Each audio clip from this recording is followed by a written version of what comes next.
Ciao, davanti a me ho una Nissan Murano.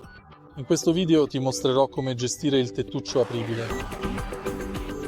All'inizio dai un'occhiata ai pannelli del tetto dell'auto. Proprio qui abbiamo questo pannello. Premi questo pulsante all'indietro per aprire il tettuccio.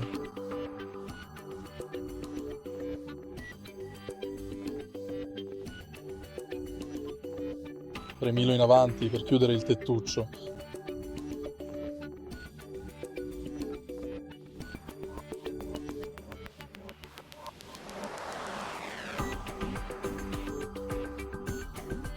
Puoi anche inclinare il tettuccio premendo leggermente questo pulsante.